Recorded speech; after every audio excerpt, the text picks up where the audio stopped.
All right, folks, welcome to our 2022-2023 indoor bocce preseason briefing and webinar for district representatives. I am Zach Cintron. I am joined by Katie Turner, who is our sports chair. It's wild. We're in November. Winter season's here.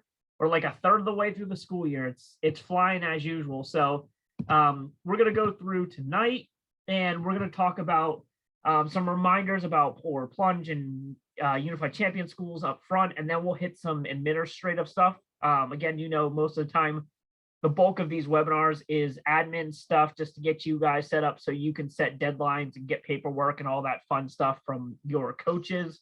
And then we will hit some bocce stuff.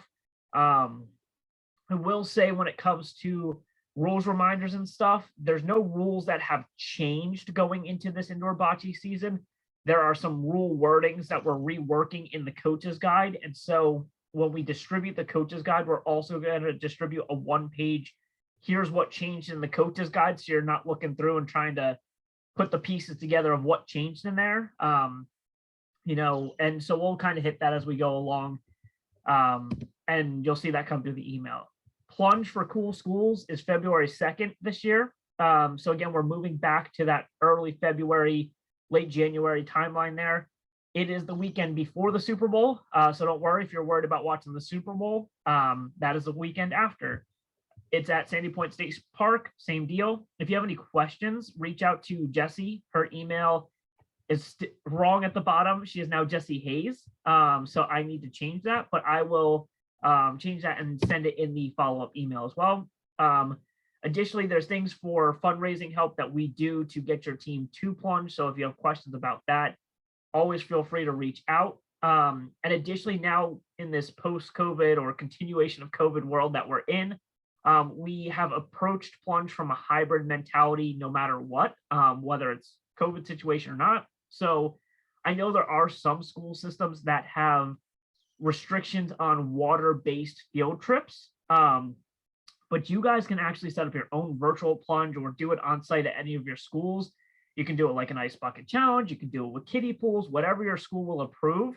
We will do those. And then a lot of the times we try to get those videos early so we can share them at plunge on the big screen on the stage and stuff. So we're trying to make plunges accessible to everybody as we possibly can to get more people involved to have that fun experience in the winter there.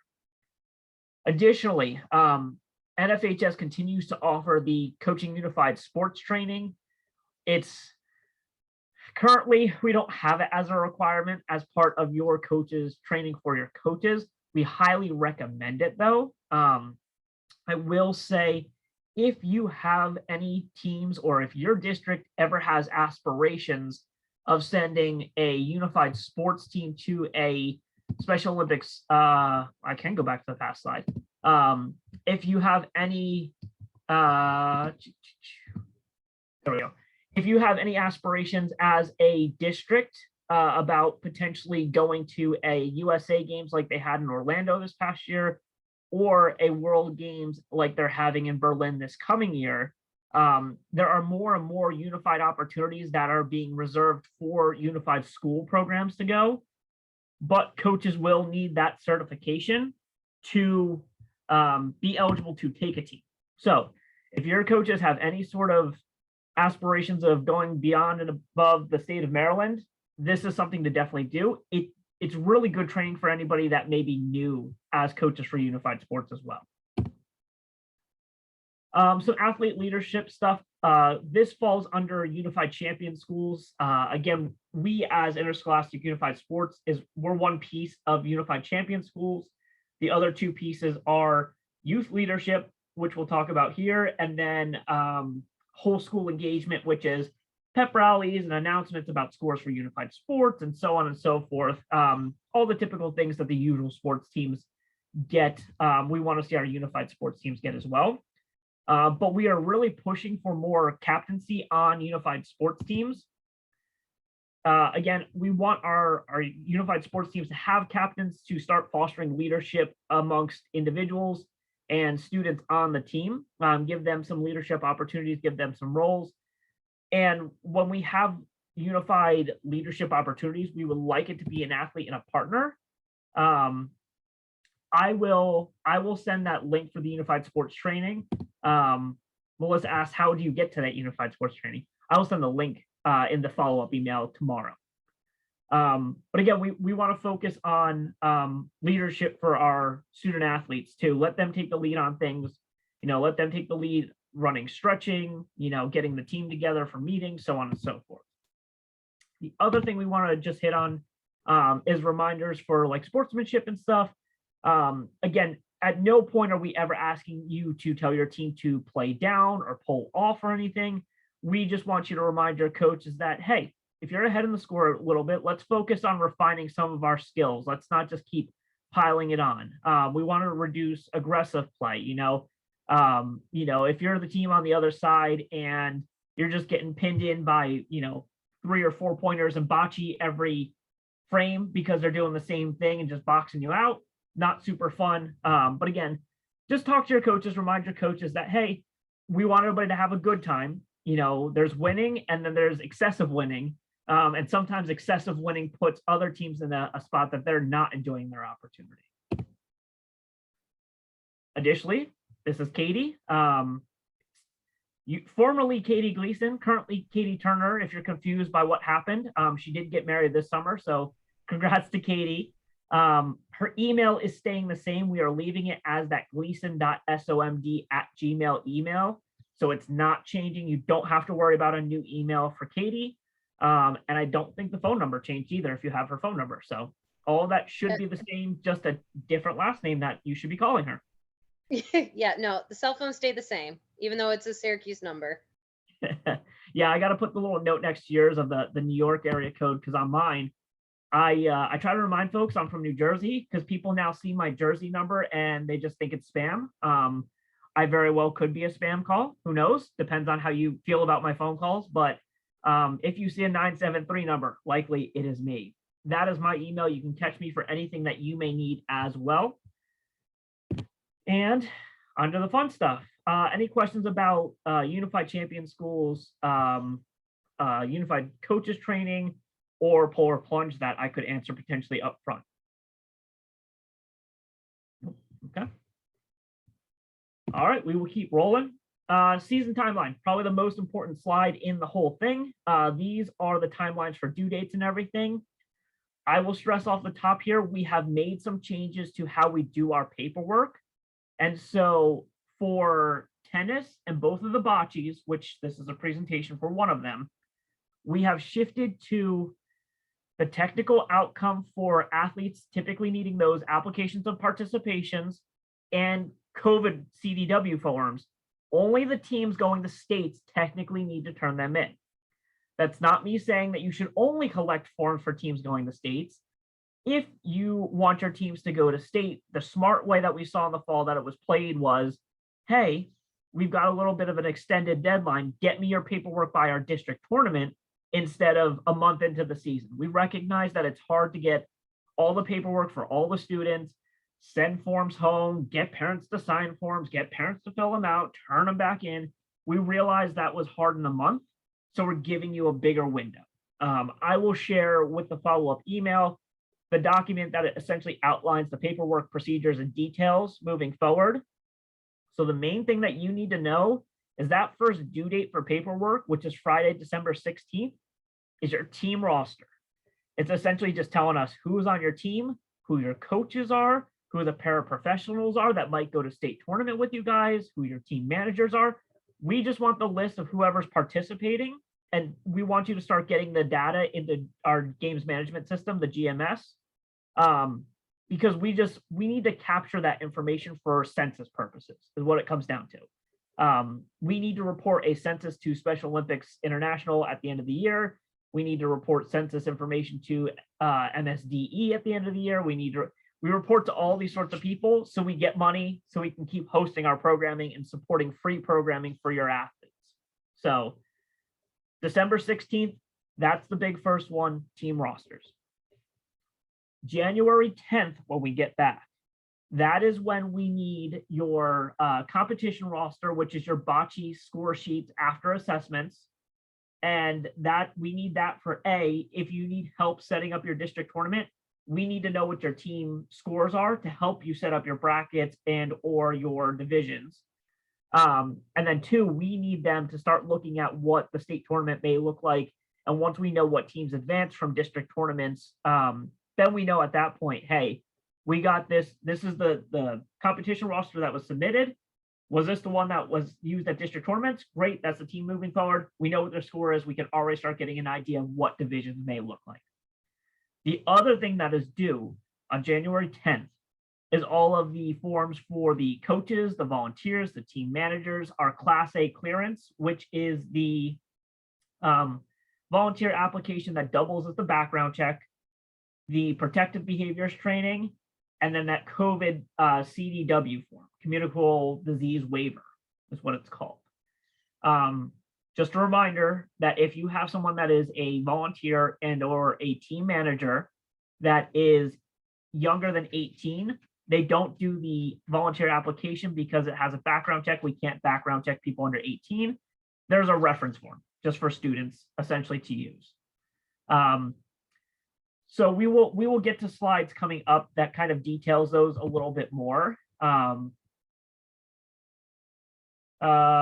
Yes, so I will, in the next week or so prior to Thanksgiving, I will run a big document out of our system and double check it with our volunteer hub system to say, hey, people from the past, X, Y, or Z people have what they need for X, Y, or Z. X, Y, or Z things are missing for whomever. I will give you 2 documents. You will get a document that is all of unified partners and athletes. Some of them may have graduated, some of them may still be around, and that'll tell you who has done the COVID waiver, because the COVID waiver is good for a lifetime. So once you do that once, you're good. The kids that are going to participate, though, still need to do that application of participation this year. That's an annual thing. You have to do that one every year.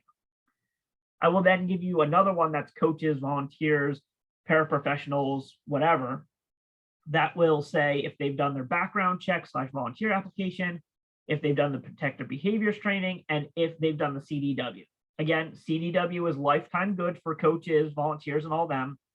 The application and the protective behaviors training, they're good every 3 years. So if people did them last year, they're good for 3 years. I do think we had a good amount of people that are year after year returning coaches, at least, that did them last year, because we said, hey, we missed like a year and a half, 2 years in the pandemic, just redo it now. And a lot of them did do that, which is great. So we will have slides coming up with additional details on that. Take down the date now, February 7th at 6:30. We will be doing our pre-competition webinar for teams going to the state tournament.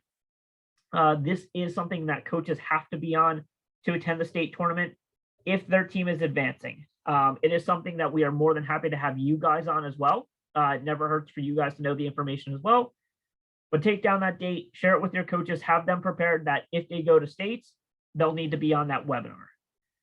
And then February 15th is the state tournament, Hagerstown Community College. We're going back. They're really excited to have us back. We've been gone for 2 years now, I think. So it's going to be really fun, and they're really excited, especially to get a lot of their kids that are going to volunteer involved because they haven't had that opportunity. Questions on the timeline?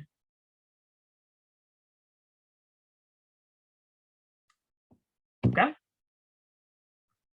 Coaches training options. So everybody kind of has their own different system for coaches training for taking this information to your coaches. I know some district reps take these slides, chop them up a little, take out some things that are specific to you, change some dates a little, send them, a week earlier so people get you paperwork a week earlier. You're more than welcome to go that route. I know last year we did go up and work with Tim in Baltimore County, and we did a little bit of a bocce demo as well. If you get your dates to us early enough, we're more than happy to attend your coaches meetings. We're more than happy to come out and do bocce demonstrations. I mentioned to Tim that I won't be able to make his meeting on Thursday. So if you guys want to do some sort of coaches follow-up Q&A session, I'm more than happy to do a session like that as well. But again, the biggest thing is we just need to get information from you guys sooner rather than later. If you have the opportunity to get into a multi-purpose room or a gymnasium and get the bocce court out and, roll a couple frames and take them through the walkthrough of a bocce frame or two and remind them of some of the rules. That's the dream, right? We'd love to have that happen. But we know that coaches and all of you in the school systems have 12,000 meetings in the first place. You additionally have home lives, you have children, you have 1,000 other things going on. So we get that you guys have a system and formula that works for you. Again, I just want to reiterate that we're more than happy to help you any way we can. We just need enough heads up on the date and time. So, Zach, we also have those videos that you and I filmed last spring that we can also send. They're We do. huh? We do. They're just not edited and put together yet. So we have them. Our goal is to get them out and running, but the thing is that they're going to be outdoors with the outdoor PVC or blow up courts. So your coaches may be a little confused when they see the differences between the two courts. But it's just the outdoor setup. Yeah, it's the same game. I'm going to be filling in this chart just to keep track of who has what meetings when district tournaments are, so on and so forth. I do know Allegheny Garrett has a preseason meeting on Thursday as well. And I know a couple others are scheduled. If you guys can do me a favor, when I send out the email tomorrow, if you can respond to that and just give me your preseason coaches meeting date and then your district tournament date, if you have that, that'd be great. That just lets me put it on paper and then I can keep tabs on that a little bit easier. I can then also share it with other people from Special Olympics Maryland. We have regional directors that like to go to things. Our CEO likes to get out to things. Our VP of sports likes to get out to things. So the ability to share that information sooner rather than later is also great for getting other people mobilized. So we always have this district representative checklist. A lot of things in here just to remind you of just kind of taking a walk through the, what's coming up, what to be prepared for. One of the biggest things that we've realized post-pandemic is having coaching vacancies filled. It tends to be harder, and it's something we see more issues with the beginning of the year with tennis. Hopefully everything's good. But again, get those coaching vacancies filled, work with your athletics directors or head of athletics or athletic supervisors or whoever's overseeing your unified sports program to get those things done. Make sure your teams have uniforms. A thing that I will have on a slide coming up soon. Make sure you order bocce balls if you need them. They do close up shop early. Oh, thank you, Karen, for the update on the dates. So one thing that we would like you to do is if you can share who your coaches are and what their contact information is, so phone and email, just so we can put together a fresher coaches contact list. Last year, we were working off of the 2019 one and updating it as we went. Wasn't a great system. We had some old names that didn't get, pulled out. So we're trying to just start fresh coaches contact lists because so much has changed over the past couple of years. And in schools, we keep seeing that things continue to change and year to year, they will keep changing. So if you can send us a list of your coaches and their quick contact info, that would be awesome. Super helpful as we get down the line towards the state tournament. All right. Recruitment stuff. Most of you that I saw for tennis in the fall, I gave either indoor bocce posters for recruitment to. Any of you that I didn't see, so that'd probably be it'd probably be like Karen and Terry are probably the only two that I didn't see for tennis. Even Laura and Melissa, I handed those off to Seth to hopefully distribute. So Karen and Terry, I'm going to send you bocce recruitment posters. Terry, I'm assuming you just want it to your school would probably be the best place. Okay. And then Karen, if you can send me a note of where you would like your recruitment poster sent to. We used to do a thing of like request recruitment posters. I'm just ordering now and I'm just sending you stuff that you can distribute or not distribute. And we're also going to send you stuff that we're going to use year after year. It doesn't have dates on it. It's just a generic unified sports, the generic blurb about what unified sports is, and a section where you can write in contact info for coaches, and you can use it year after year. So I'm going to send you guys stacks of them. And as we get low, whether it's next year or the year after, I'll send you another stack, and I'll just keep sending stacks when you need them. And we'll just have a perpetual thing of recruitment posters going out there. Another big thing, which I don't need to tell you guys, is busing schedules are absolute chaos, along with a million other things in the school. So again, start having conversations around the dates that we've given you with some sort of buses. Know that, for the most part, every district gets at least one team allotted to them to go to the state tournament. Sometimes 2 or 3, you get an allotment of teams going to state based on how many teams you have training. So the more teams you have training and participating, the more teams you get to go to state. And so just know that you all should have at least one team going to state. So start having that conversation with a potential district bus scheduler or whomever that, hey, we're probably going to need one bus for this day to go, depending on how far you are, potentially stay, and then, play that game. So, but again, if you run into any problems, let me know. We're happy to help you and work with you as much as we can. This next section here is a lot of paperwork and paperwork information you have all seen 1,000 times year after year. Even if you're relatively new, I've probably sent this all to you 2 or 3 times.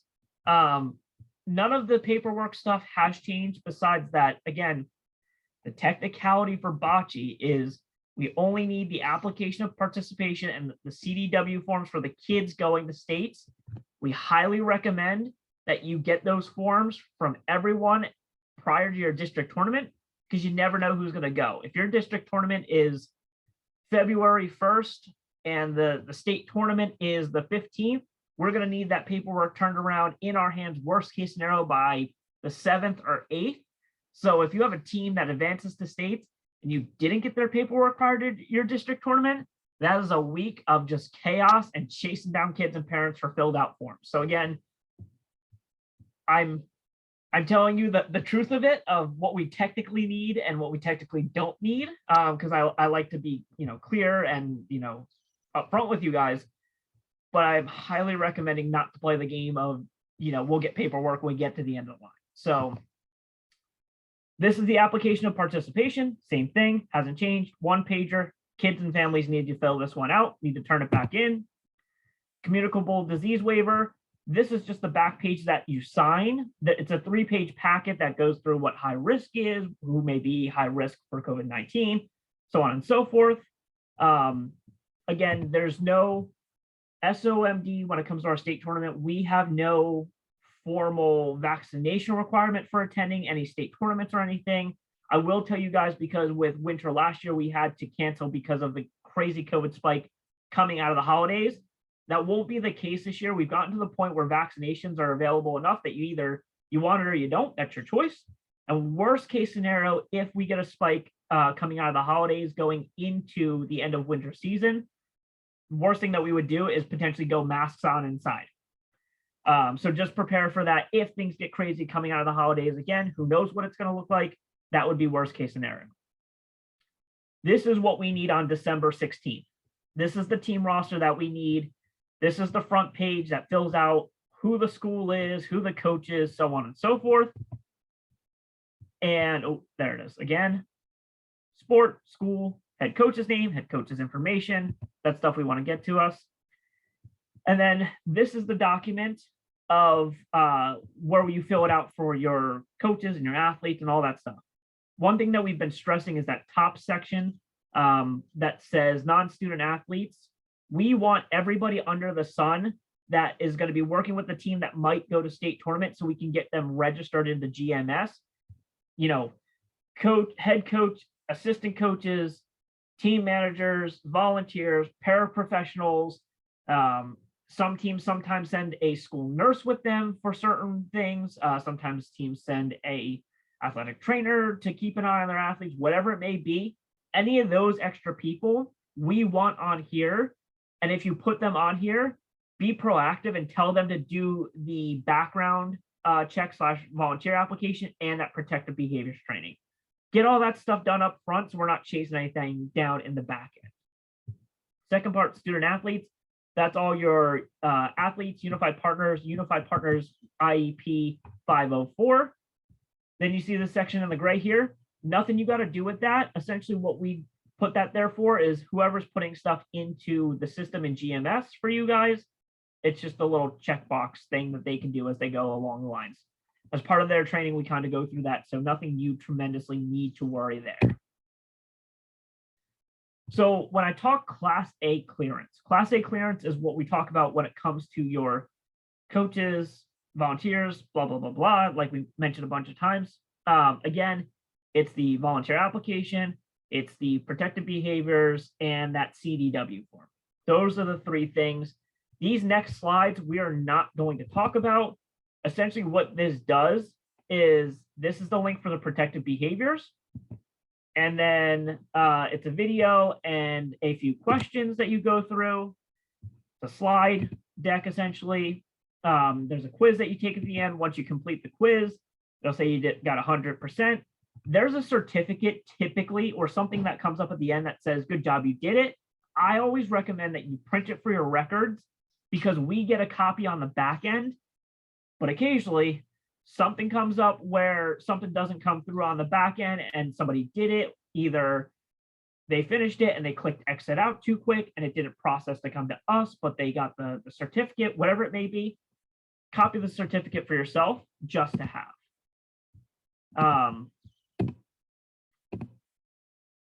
Yeah, see the certificate, print it off, get it for yourself.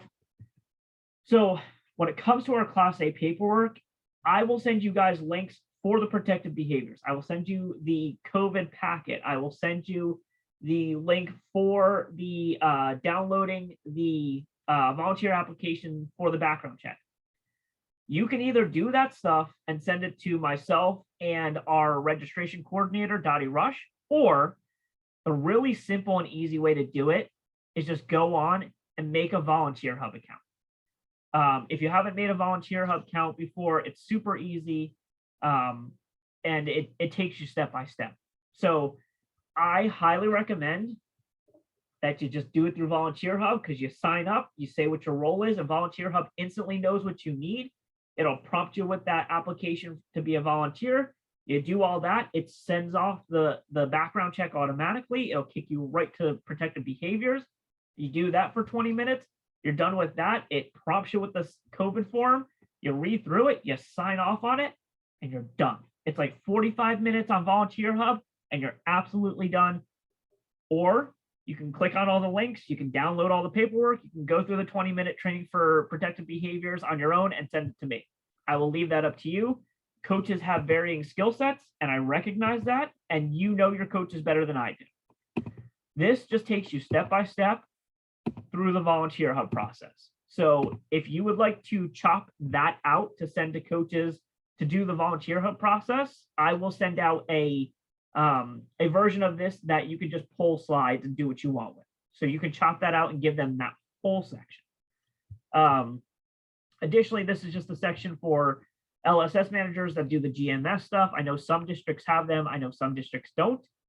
If you are a district that doesn't have a LSS manager and you have somebody that's good with computers and database and data entry that you would like to be your LSS manager, let me know. We can get them started. I will train them and we can get that worked out. So again, just let me know if you have somebody that would like to be your LSS manager so you don't have to do the computer work yourself. More LSS manager, more LSS manager. Yep, that's all LSS manager stuff. So last thing is I probably need to update this link. But we used to do a system where we used to have a Google Drive and all the resources were in there, and you guys used to drop stuff in there, and we used to drop stuff in there, and it became a cluster. Like, I'm going to be honest with you guys.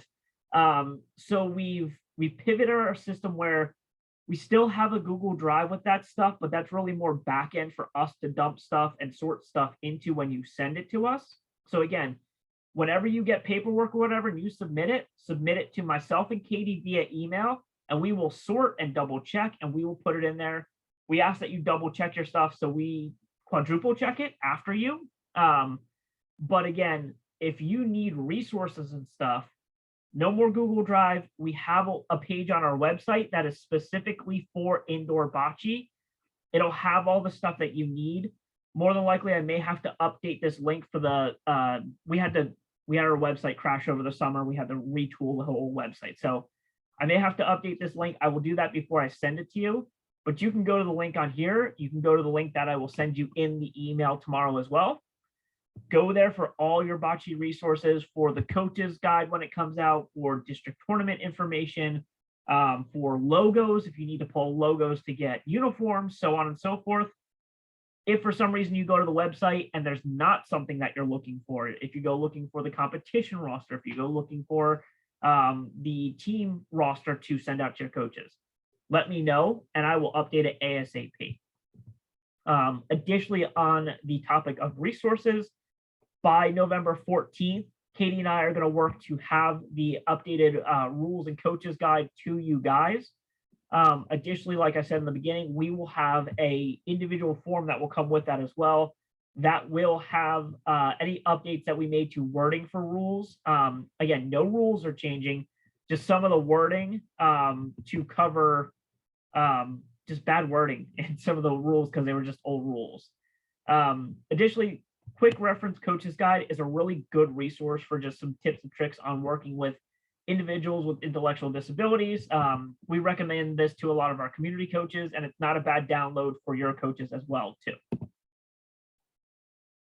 That is not the new poster. I could not get the new poster to wiggle into the PowerPoint. I will try to do my best, but we have all the posters.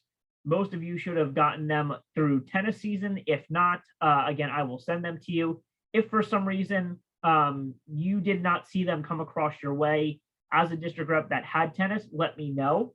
And I will get you some regardless. Or if you want more, if you got them during tennis and you would like extras, we can get you extras. COMAR regulations. I'm not going to go deep into the COMAR stuff. You guys know the deal about varsity and junior varsity participants participating in unified sports. The COMAR stuff is the COMAR stuff. COMAR stuff has never changed.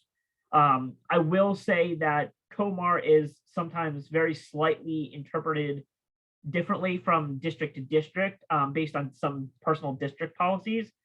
So if you have questions about COMAR, more than likely, you're more than welcome to come to me. More than likely, it's probably better to go to your athletic director or your sports coordinator for the county to find out how your county handles COMAR. They should have a good grasp on that. Additionally, this is the district layout. Again, welcome to Baltimore County. They're joining us for their second year. So we're really excited to have them. But again, most of the western part of the state and central part of the state do bocce. And that's why we end up in Hagerstown for state tournament. Questions on paperwork stuff. I know that's just an absolute pile of information every time. No is a fine answer now, and we can always follow up later as well. Karen, do you have something? I mean, I do. I believe can you hear me? Yeah, I got you. Okay.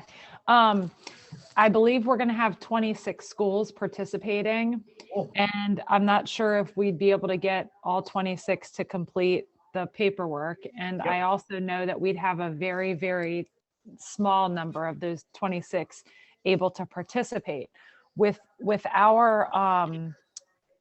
our division tournaments are scheduled for January 28th. Would it be possible for us to, I mean, I guess I'd also want to know about how many teams we'd be able to enter, because after that January 28th, the divisional tournaments, we might want to take the top 2 from each of the divisions and say that they could apply. Is that so that, my first recommendation with that is, and I think Tim's in a similar spot with Baltimore County being a pretty big county school system wise too, is I think there's some schools that right out the gate maybe not even looking to go to states, right? That's a starting conversation of like, okay, who truly wants to go to states? Who wants to participate at a district level and go to the district tournament and participate in that aspect? So it might be a little bit of a weird conversation, but that's why we've also made a tweak to our paperwork, because there are some teams that are more of a local participation recreational format that they're looking for in schools.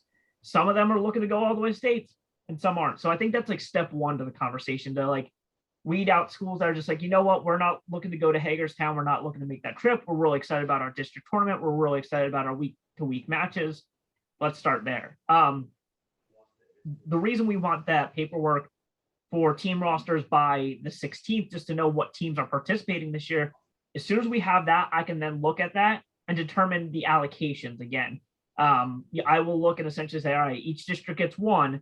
And then, Montgomery has, 22 teams that are deciding that they are interested in going to state. So they'll get X number. So prior to Christmas, I'll have that number for you. It's just too hard to crystal ball you a good number to make that decision now before we see training rosters. Okay.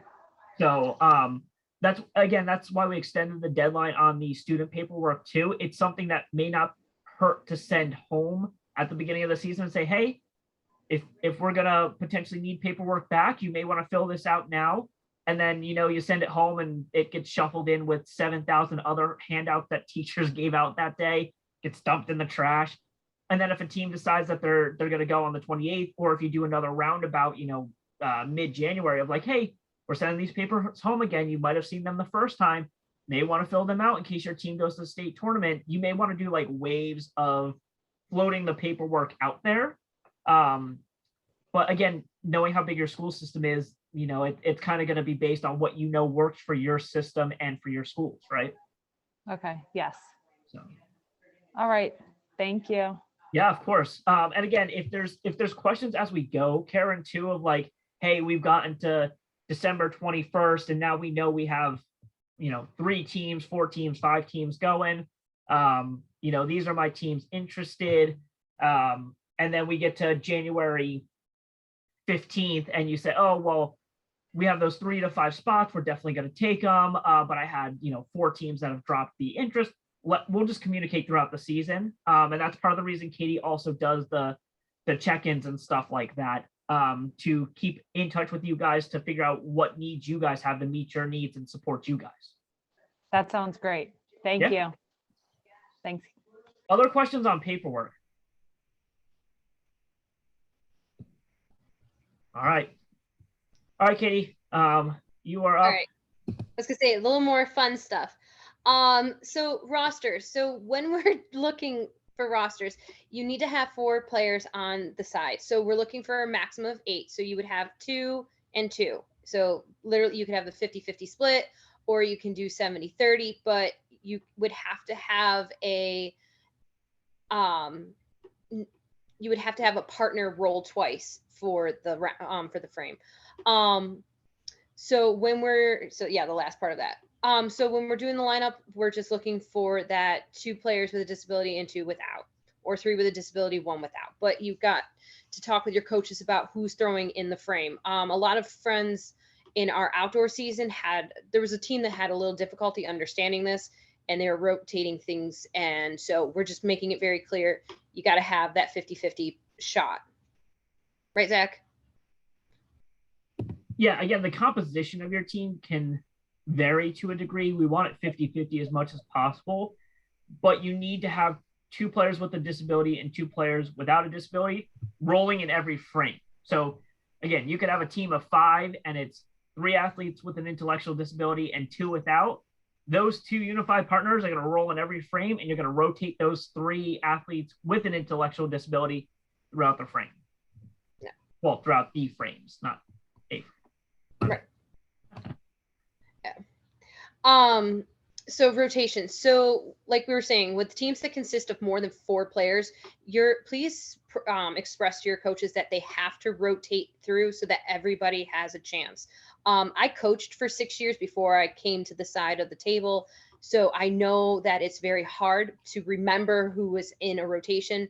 So I would stress to your coaches that they either write down who's playing when, just so that they can keep tabs on the equitableness of playing for their teams. So if it's the same 2 partners, clearly they're going to play in every frame. But if you have those 3 athletes, rotating them through so each child gets a chance to play. And once the Polina is thrown, I got you. Once the Polina is thrown, those 4 kids that are students that are playing, they play that frame. There's no rotating somebody in who wasn't in the original 4 for that particular frame. Yeah, and there's no rolling a Polina, deciding which 4 would roll the best in that Polina's distance and choice. You got to pick your 4, set up your rotation, get your 4 ready to go, and then once the Polina's thrown, you're rolling bocce balls from there. Michelle, question. All right, so I have kind of a double question, and this is going to sound silly, but I want to make sure. My understanding has always been that you can have a minimum of 4 people on your bocce team, 2 with disabilities, 2 without, and you can't have smaller than that. I can have 5 people on my bocce team, 3 with disabilities, 2 without. But then when I rotate on each side of the court, I need to have my ratio correct. Is that right? Correct. Yes. Okay, just making sure. I had a moment of confusion, and then I was like, I'm just going to ask because it's smarter. Right. Now, I was going to say, now, if your coaches come up in a match where, I know 3 people trying to talk at once. If your coaches come up in a match where they're like, I just have 1 partner and 3 athletes, it's going to be a forfeit, but go ahead and let your players play. It's going to be a forfeit on their part. It sucks. It's happened to me, but you're still there to give them the opportunities to play.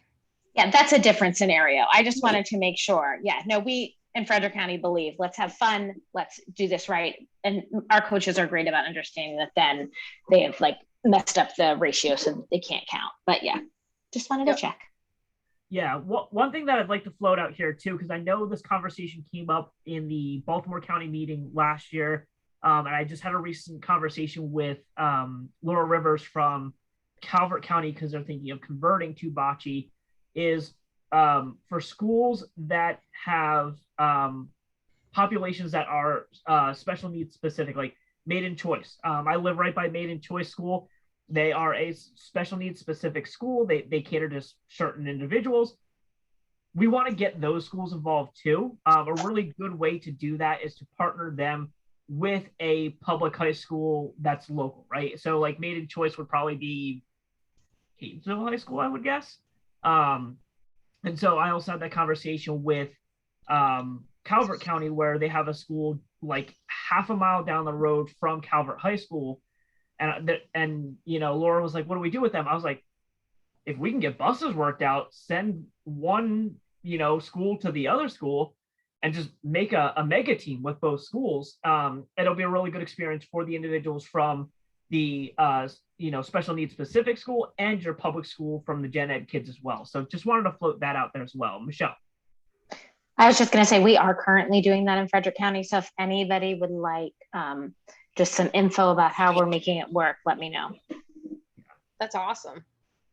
Michelle, we also need to touch base about Maryland School for the Deaf too. They're interested in coming back and doing stuff, which is great. So can't wait. We will connect with them. All right, Katie, you're back. All right. So yeah, I lost my train of thought. So rules updates. So players with disabilities excel with training, repetition, and consistency. So please stress to your coaches to have practice 3 times a week, 4 times a week. Try not to just do 1 a week. I mean, truthfully, my practices when I coach were simply throw the ball, and I'd let the kids play in the hallway, and that's how I was able to recruit. So please just make sure that you stress to your coaches that they are to give their players as much time as possible. I know rides home are hard and this and that, but just to provide as many opportunities as possible during the week. Also, with postseason advancement and divisioning, so the number of teams from each district will be allocated to advance based on how many teams are competing in each district. So Zach and I, with tennis, for example, we found that there was an extra spot, so we were able to delegate that to another county who needed that. So everybody's going to be placed in the state tournament based off of their assessment scores. So when coaches are doing that, please work with your coaches on how to measure when you're doing your pre-season meetings. Like, explain to them exactly how we're going to do the measuring of the Polina. So this way we have it equitable across the board. But that is truly how we division your athletes and, well, your teams when they come to states. Tennis this year, we actually went out and did the assessments for everybody because there was such controversies all over the board. And it was probably our most, I would say, well matched state tournament in a very, very long time. I enjoyed it. So truthfully, when we get you the coach's manual, my goal is to have it done by the end of this week so that we can get it out to you all before your meetings or before you give it to the coaches so that you can see exactly how we want it done. And again, I think Katie's really stressing there, like assessments are something to definitely take seriously, and don't sell your athletes short too. One thing I think that we saw a benefit in tennis is when we did the assessments, we rated people up a little bit. Again, we're not saying for you to fudge your scores or anything, but when you're doing an assessment 2-3 weeks into the start of the season, your athletes are different athletes, you know, a month and a half, 2 months down the road when they're going to the state tournament or your district tournament. So keep that in mind as you're doing assessments. If you have assessment questions, reach out to Katie and I. We are more than happy to help with assessment questions.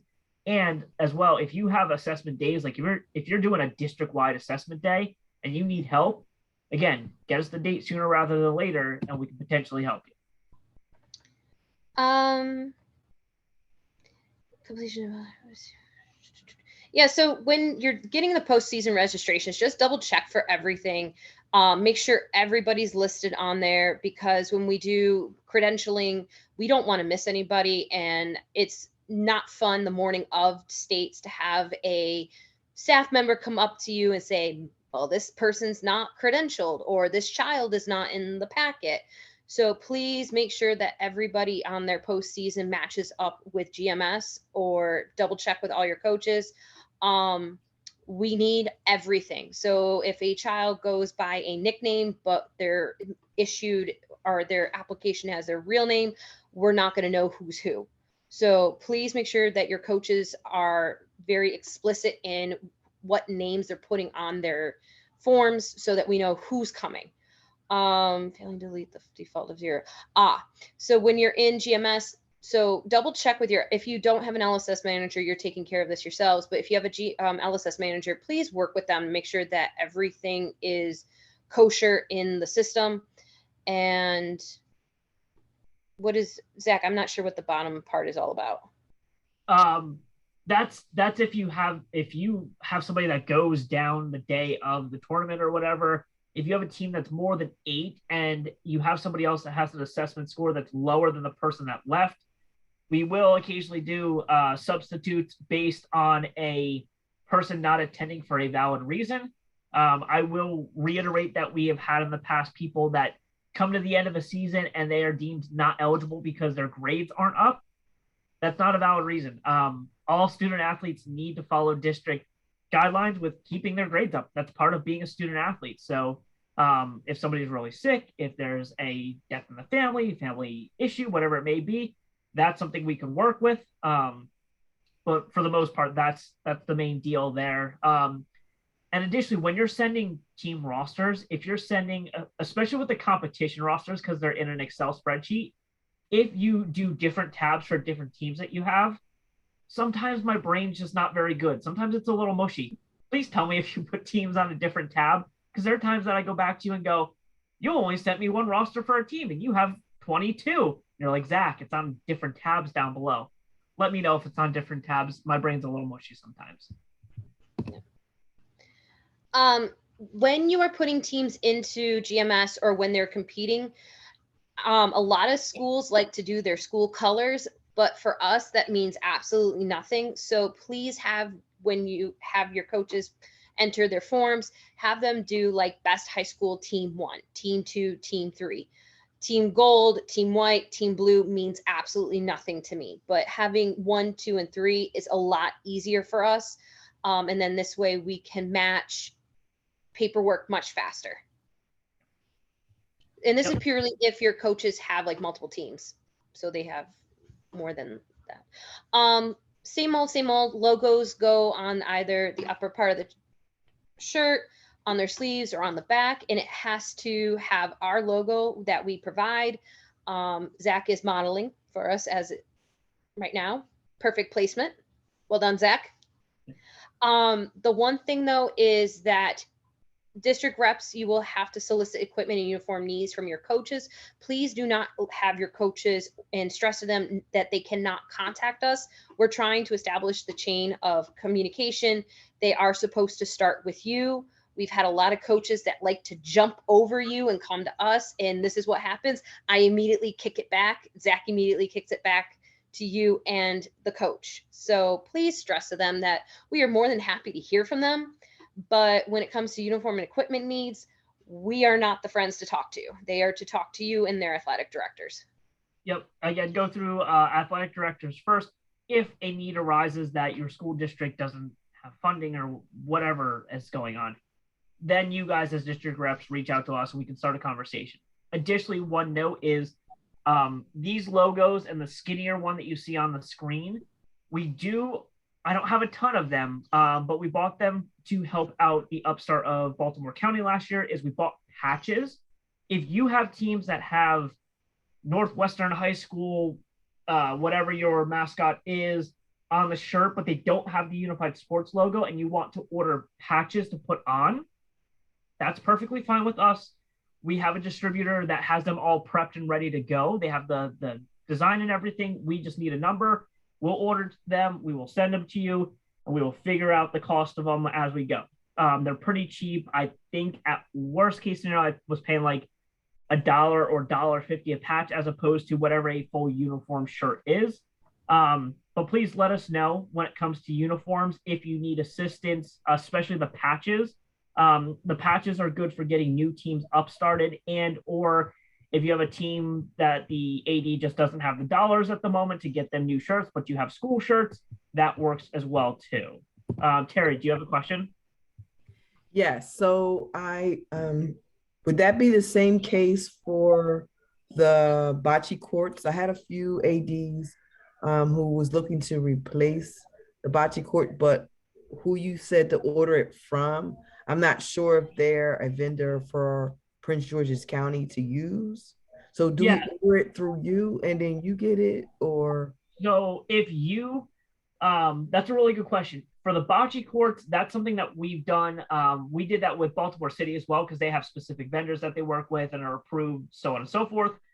So if you guys are in need of getting new bocce courts either through the inflatable company or put together by someone that we do know, you can come through us. Just let's start that conversation sooner rather than later, especially for the inflatable ones, because on the website it says they're sold out.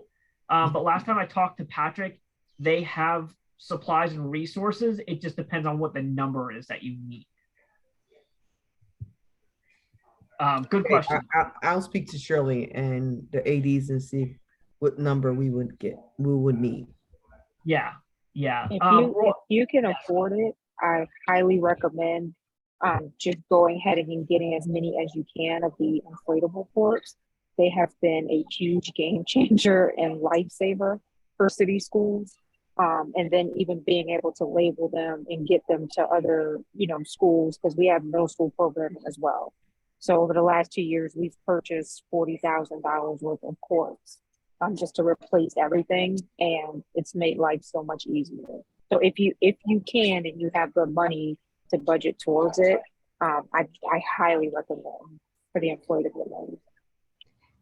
Yeah, and I'll echo that too. Like when we go to our summer games for community program, we now do 22 courts out there for summer games at Towson University.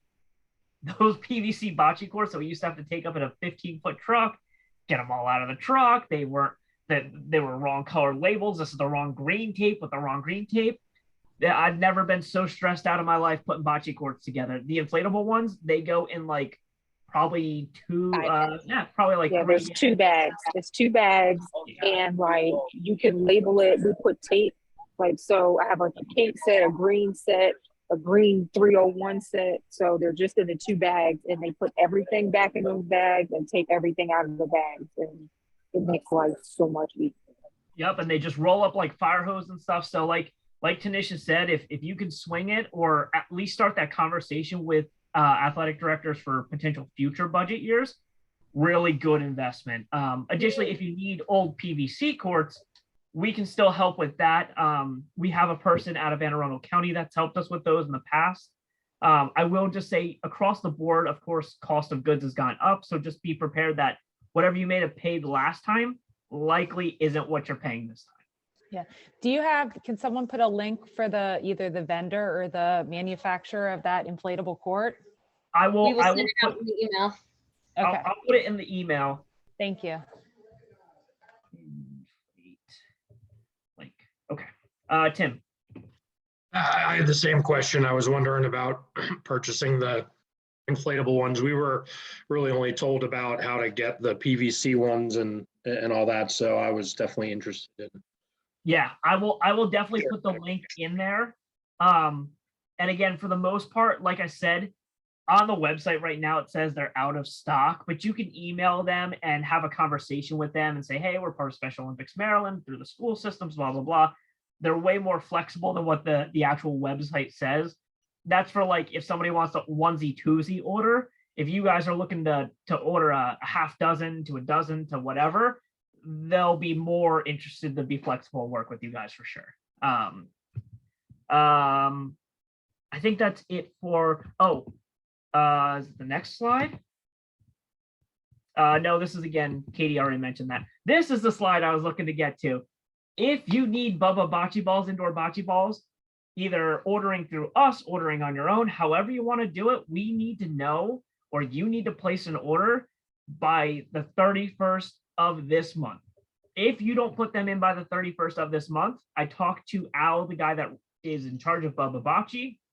He said there is a very, very slim chance that he may have overstock and have a couple kits to sell in the beginning of December. But if you don't order by the 31st of this month, likely you are not getting bocce balls. And Al goes on hiatus from like mid-December to like the end of April. So there's like no way that you're going to get them. There are potentially some other companies out there. And again, in the rule book, you will find the diameter needed for the indoor bocce balls. But for the most part, Bubba Bocce is the only one that we've found that's consistent, ships consistently, and the quality is consistent.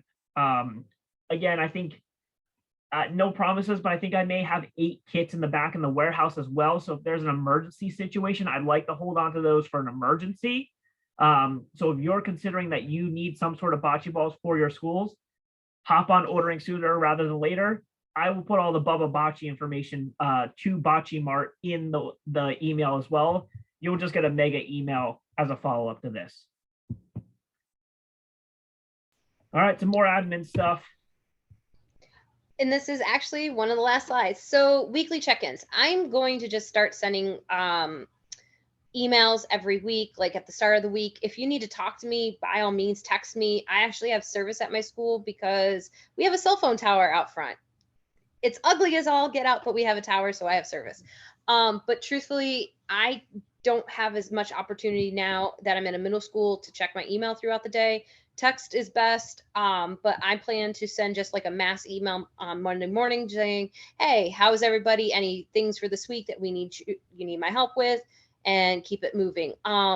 Telephone communication in the past where I had set appointments throughout the week, it worked, but it wasn't as beneficial as being a lot of like, hey, Katie's calling me on Wednesday. I don't want to call her now. Please don't worry about that. I'm going to just send out the email Monday morning saying, hey, beautiful new week. What do we got? Cool. And again, I will just say, continue to stay in communication with Katie, stay in communication with myself. The biggest thing as things continue to change and pivot and kids get sick or a teacher leaves because they're sick of having to run 600 classrooms at the same time, whatever may come up, communicate. Communication's been the big thing. That's the big word you'll always hear me say. We're flexible and willing to work with you if we have enough communication and heads up. If we hear something, 2 days before, the day before, or whatever a deadline or an event may be, not much we can do for you. But if we hear from you, hey, 2 weeks out, I have X, Y, and Z people, team rosters I'm working to get, they're finishing their recruitment. Hey, can I turn it in on the 20th of December instead of the 16th? Beautiful. Great. We'll work with you. So again, just communication, keep in touch with us, and we are going to support you guys as much as we possibly can But again, we need you guys to communicate with us to communicate back with you. Right. The one thing I'm going to stress though is please get in the habit of when you're sending Zach or I an email to include the both of us on here, so that if something's sent to Zach and he's talking to me about it and I don't know what's going on, I don't look so foolish, or vice versa, where I'm talking to him about something that's happening in one of the counties and he goes, "What are you talking about?" So please just get in the habit of just putting the two of us on all of your emails. I want to say somebody has me on their emails for, I think it's Michelle. She includes me on every single email she sends her coaches. That's perfectly fine. It keeps me in the loop on what's going on. Truthfully, I just put it in a little folder and we keep life moving. So it's not a bother, but please just include both of us.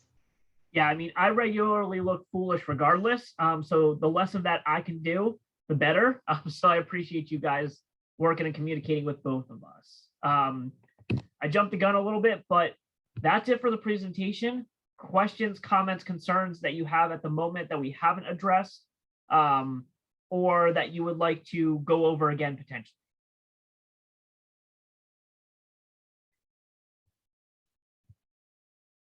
I'm hearing silence. I'm seeing people not really moving around on video that's on video. So with that said, I'm going to close it up because we're technically a minute over. If you have questions or anything pops up in the next couple of days before we get more communication to you guys, just reach out again, email me and Katie, put us both on there. You all have my phone number. More than likely, I'm good, quicker text and then phone call. If you get a phone call and get a voicemail, I usually follow up in at least a day. I will say I will be in Allegheny County this weekend helping with regional bowling for a community program, so I may not be super around this weekend to get to a phone call. But I will get back to you guys as soon as possible. And then the last thing is just thank you guys. I can't thank you guys enough for everything you guys do, being the focal point, the pivot point for all of your districts to get information in and out, to support their district tournaments, to support their opportunities, to support your coaches and kids and all that kind of stuff. You guys are awesome. Can't thank you enough. And again, if there's anything we can do to support you better, just let us know. Reach out, give us a call, give us a text, email, whatever it may be. And we'll do our best to support you and make things happen and get your kids better experiences. So with that, we're done. I'm going to cut the recording, and you guys can enjoy the rest of your evening, and we will see you guys probably sooner rather than later. Thanks.